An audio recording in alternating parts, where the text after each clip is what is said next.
Ne yapayım? Su içmesi lazım. Adı ne bu çocuğun? Sen kimsin? Adı ne bu çocuğun? Yavrumuzun adı Arif geldiği için Bizim hekimler isim özürlü. Bebelerin isimlerini bilmeme konusunda ısrarcılar. Bu arada selam.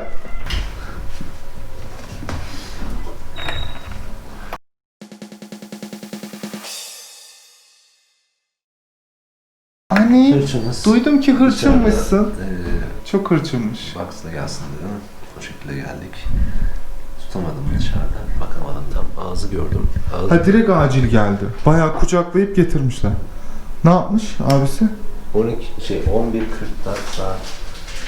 Yaklaşık 80 dakika kadar önce ace yalamış mutfak tezgahının üstünde. Okey. Reklam O zaman- yapıyor. Ama en azından ace, evet. En azından Çamaşır kaliteli. deterjanı. Aynı deterjan, çamaşır deterjanı olmuyor mu? Çamaşır değil, bulaşık, mutfak şeyi. Acı. Ace, Acı değil. çamaşır suyuydu.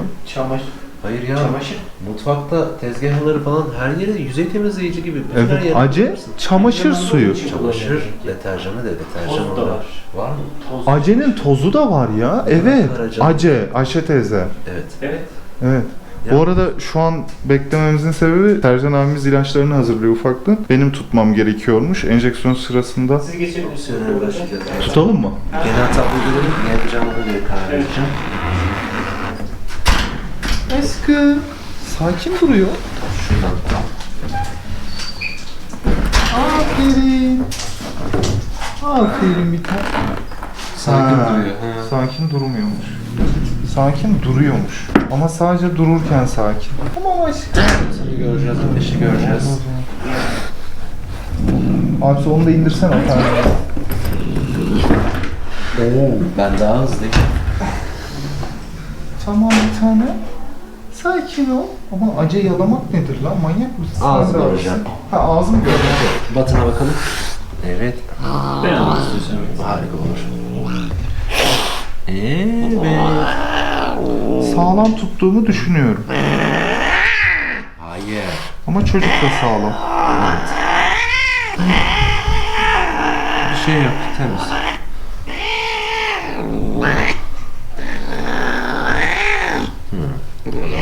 Şöyle olacak.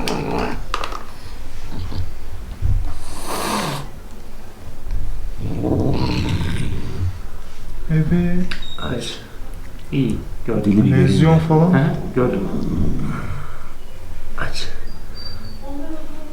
Bir şey yok. Bir şey yok bakayım. ya. Dışarıda bakarken ışıktan şey- mıdır? Tamam. Temiz. Tamam. Lezyon görmüştüm. Korkuyorum. Acı Ne oldu? neler neler yapar. Ateş. Acı neler yapar. Siz iyi ya. Bir atmış bırakmış muhtemelen. Yalasana bir sıra şimdi ya. Bir şey yok ki ama. Yani kan yedim zaten. Tamam. Aksiye gerek yok. Ama arkadaşım. Hayatım bir saniye hayatım. Var. Tamam. Anneciğim. Devam et. Feci ısırık.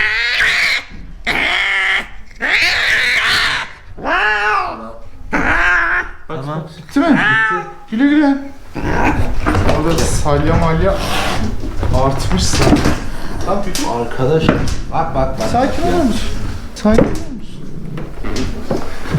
Şunu bana getir. Harika olur. Lan. İçeride kal. Bir de böyle uzay mekiği gibi boxlar çok sağlıklı olmuyor. Bu arada çocuk için de iyi olmuyor, bizim için de iyi olmuyor. İki taraflı problem. Taşıma çantaları. Sakin olur musun? Güvende hissetmiyor ki kendini hiçbir Bir zaman. şey yok. Ha? Güvende hissetmiyor ki hiçbir zaman kendini. Evet. Kendini saklanıyor, Bulursa- hissedemiyor. Hadi şu teleskobik bakışı olanlar belki bir nebze de. Ama her halükarda bu box çocuklar için sağlıklı değil. Kumaş olması onların rahat bir pozisyon sağlıyormuşuz gibi düşünüyoruz ama sağlayamıyoruz. Çünkü bu boxlar böyle eğiliyor, bükülüyor. Bir. İkincisi çocuk gizleniyormuş gibi düşünmüyor. Zaten düşünemez de kabak gibi ortada şu. Çocuğun saklanabilme şansı yok. İnsanların ilk düşündüğü şey yan tarafların hava alıyor olması. Bir de çevreyi görüyor olması. Evet, çevreyi görüyor. Karanlık ortamda değil, basık değil. İşte daha rahat olur, ışık, aydınlık olursa diye. Ha, ama bu bir avantaj değil, çok büyük dezavantaj. Bu box'ın içerisi ne kadar, hatta zifiri karanlık zaten yapamayız. Kutuya getirmeyeceksiniz çocuğu ama box'ın içi ne kadar loş olursa, karanlığa yakın olursa çocuk kendini o kadar güvende hissediyor.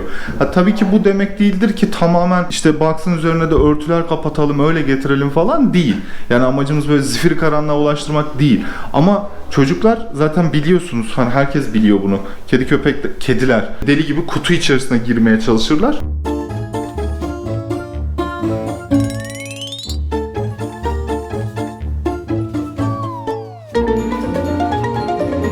O buradan geliyor. Kendini saklanabilmiş hissetmek istiyor. Vaka hakkında Metin Bey'le mi görüşeyim? Metin Bey biliyor.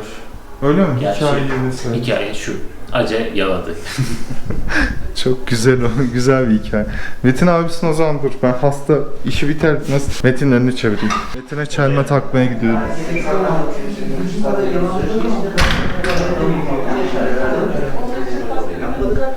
Hekimler karşında ama Allah'ım sen hoş geldiniz. Çekim için bir tane daha getirdik. Hiç tavşan çekmiş miydiniz? Sen nasıl bir şeysin? Tavşan az çekiyoruz. Tamam bunu da çekin o zaman. Olacak demiyorum. Takip edin sadece. Sen nasıl bir şeysin? Alınabilir ister istemez. Ama falsefe... Yalnız kamerada o kadar küçük görünüyorsun ki şu an. Minnacık bir şey gibi. Yoğun bir uyku hali. Tatlısın. Ağzına gelmesi. Yavruyuz zaten. Yavru. Bir zaman size tepkiler Hoş. ver. Semirdi biraz. Tüylerinin kesilmesi gerekiyor sanırım değil mi? Yani kesilmesi... evet. Midelerinde birikiyor diyorlar. Kusamayınca da tabii rahatsızlık veriyor diyorlar. Şöyle, aslında bu soruyu en iyi cevaplayacak kişi Sercan Bey. Tamam. Sercan Bey'e yani farklı bir şey belki sunabilir. Tamam. Ama tıraş konusu her zaman bir muamma olarak gelmiş gitmiştir, onu söyleyeyim. Tamam. Tamam. Hadi geçmiş olsun şimdiden. Ben içeride yanına gelirim. Ya burnunu yerim senin, çok güzelsin. Maşallah çok uslu duruyor. Çok uslu.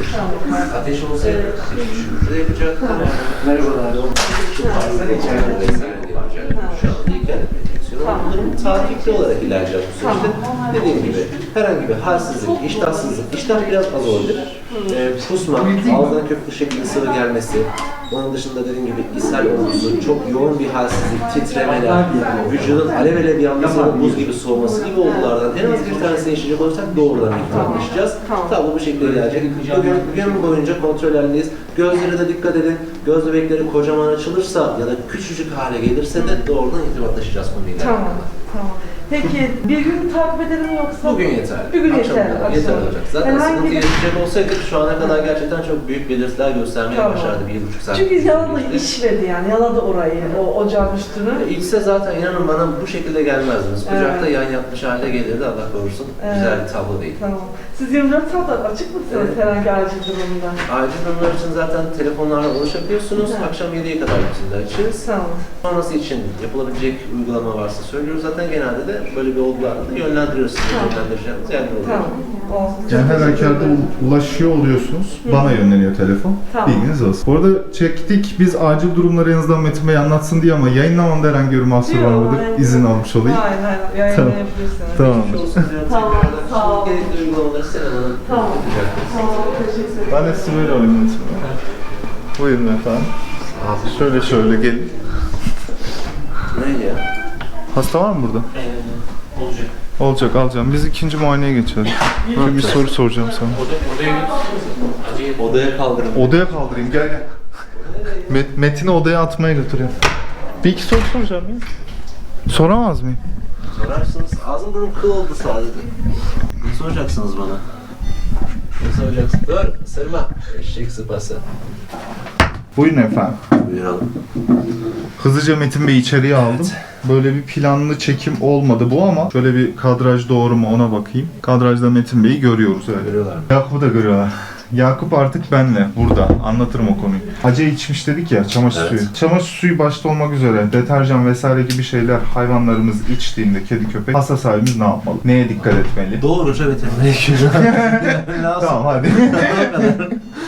Yani ne olabilir? En azından şunu Tamam, şöyle ciddiyeti anlatayım. anlatalım ki neden bu kadar İçtiğini pat diye gidiyoruz? Bilememişsindir. İçti mi içmedi mi şüpheye girdim mesela. Direkt kendisi belli başlı belirtiler gösterecektir zaten. En başında ağzından aşırı salya artışı görebilirsiniz. Köpüklü olabilir, köpüksüz olabilir. Çok yoğun böyle sicim tarzında. İneğin ağzından hani salya akar ya, o hale gelir böyle.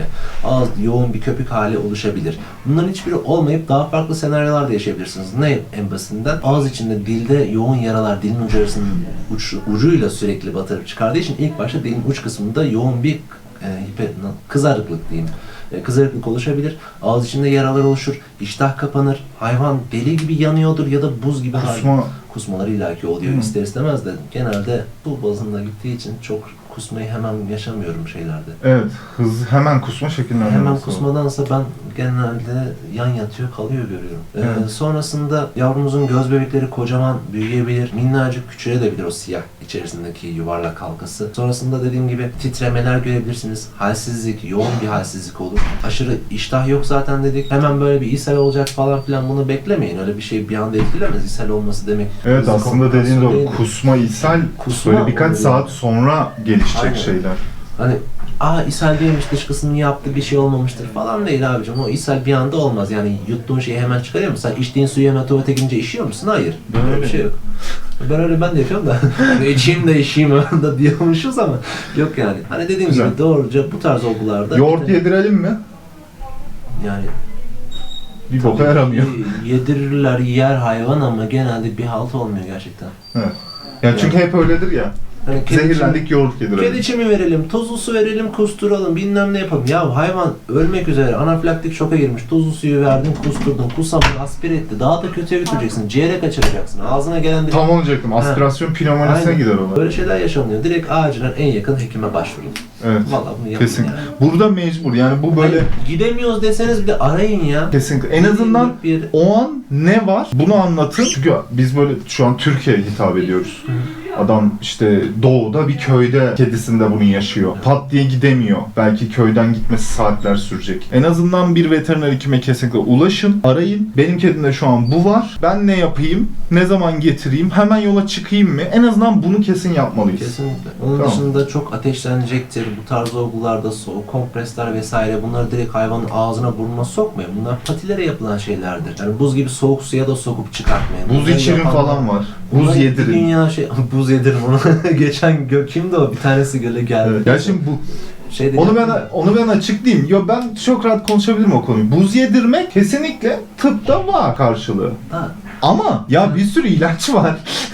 Yani eğer Ardahan'da, Kars'ta böyle bir köyde bir şeydeyseniz ama ulaşabileceğimiz tek şey buzluktaki buzsa tabii yani neden olmasın denilir. Ama yani Ankara'nın Çankaya'sında böyle bir şey de olmaz ya. imkansız. Evet, kesinlikle.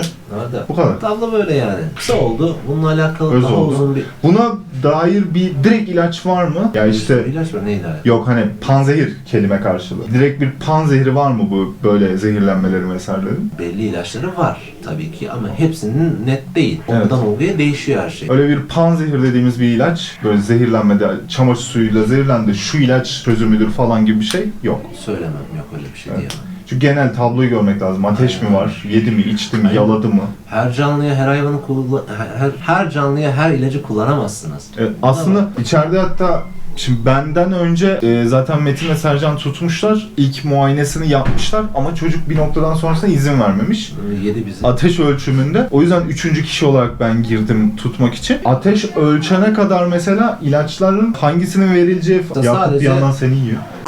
Yapacaktık, onu değerlendirdik, ateşe göre değerlendirdik. Hani ateşi yoktu, o yüzden girmedik. Ateş var mı yok muya göre mesela ilaç değişecekti. Olgunun süresi de önemli. 10 dakika önce mi oldu bu olay, 1 saat sonrasında mı geliyor? Hani bunlar da değerli. Geldi bir gün sonra. Yani Ondan çok da genel takipli ilerleyebiliriz. aynen. olgular. Ha orada da şu giriyor devreye. Geçen salçaya düşen çocukta şey yapmıştınız. Hani organa zarar verdi mi? Biyokimya derdine düşüyor. Süreç ilerledi. Karaciğerde belli başlı parametreler değişmeye başladı. Şu an bu çocuğun karaciğerine baksak bir şey görmez. hiçbir şey göremeyeceğiz. görmez. Akut bir olayı karaciğerde, böbrekte göremeyiz ama Hemograma dilde yansır. görürüz. Ha, dilde görürüm. Hemograma belli başlı şeyler yansır ama karaciğer parametrelerinde hemen bir şey diye değişiklik beklemeyiz. Evet. Onda uzun bir süre geçtiği için değerlendirmek durumunda kaldık. Bu arada bunu biz de Elimizde- yaşadık. Hı. Anıyı anlatalım. Hatırlıyor musun nerede yaşadığımızı? Hangisi?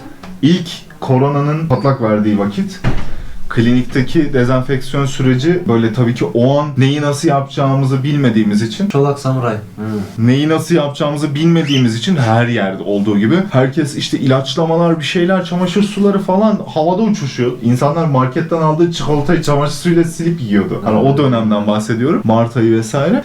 Nasıl korunulacağı bilinmediği için her yeri dezenfekte etme derdine düşmüştük klinik içerisinde. Şu an yine dezenfeksiyonumuz var ama öyle bir süreç değil. Ben temizleme aletlerimizin içerisine, bizim yer silme aletimize çamaşır suyu koymuştum. Çamaşır suyunu normalde siler, durularız vesaire. Ben o çocukları kliniğin bir odasına kapatmıştım. Şu an ikinci muayene dediğimiz yere kapatmıştım. Ama sağ olsun Çolak falan dışarıya çıkmış. Ben çıktığından haberim de yok. Saatler sonra Çolak'ta bir gariplik var dedik. Evet. Tüyler karışmıştı. Bu da belirti olarak vermiş olalım. Kulaklar Tüyler karışmıştı. yanıyordu. Kulaklar, deri yanıyordu. Ateşliydi. İnanılmaz depresifti. Böyle garip bir garip bir davranıştı. Direkt yer dezenfektanlarını içmemişler nihayetinde. Sadece ayaklarıyla gezdikleri için Heh. bu bölge bu bölgeye ne diyordum ben ya? Unutturdun bana. Kendilerini Sadece yalayıp, patiyi yalayıp. kendilerini yalayıp bu tabloyu yaşattılar ama bayağı bir her yer temizlendiği için yalamayla toparlanmıyor. Hemen yaladı bitti değil. Yalıyor yine yürüyor tekrar. Sonra hemen serumu, işte kan analizi, bir süre sonra söylediğimiz gibi biyokimyası falan fişman dedik ama dana gibilermiş. Dana gidiyor. Bir bok çıkmadı Allah'tan şükür tabii ki. Aynen öyle. Teşekkür ediyoruz. Ya biraz misafirperver olur musun? Kısa bir konuşma oldu. Evet. Biraz. Kısa dediğimizde 18 dakika konuşuruz. İçeride hasta var. Kafam Hadi bunlarda gel. benim. Çolak diyorum. Yakup bana gel. Arkadaşım Abin hadi. gidecek, hadi. Hadi gel. Şöyle vereyim. Hadi gel. Tamam Aferin. ben kaçıyorum. Güle güle. Teşekkür Görüşmek ediyoruz. üzere efendim. tekrardan. Yakup'la bundan sonra daha baş başa videolarımız da olacak. Bizi çok göreceksiniz değil. Düzgün davranır mısın? Sakin ol. Neden böyle şeyler yapıyorsun Yakup? Hadi geç. Devam et. Yakup. Şşt. Bana bakar mısın? Buraya bak, buraya. Buraya bak, buraya. Gel. Seveyim mi? Ama ya ayıp ediyorsun. Yakup'la biraz aramız açıldığı için siz de farkındasınızdır. Orada çok ilgilenemediğimiz için Yakup'un düzeninde biraz değişiklikler yapmamız gerekiyordu. Bu kısım öz eleştiri. Çocuklarımıza iyi bakmamız lazım. Onlarla ne kadar ilgileniyorsunuz, ne kadar ilgilenemiyorsunuz, bunları iyi teyit etmeniz lazım. Onların ağzı, dili yok. Bunun var bayağı da. Yakup değil. Şu an kendine bakıyor. Telefonun camından kendini görüyor.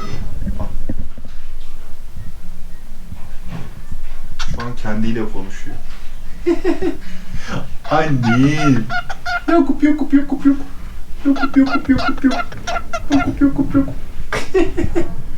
Görüşmek üzere. Kendinize iyi bakın. Acil durumlar için neler yapmalıyız? Kimyasal zehirlenmelerinde duymuş olduğunuz. Koşarak veteriner hekim ya da hemen arayarak veteriner hekim.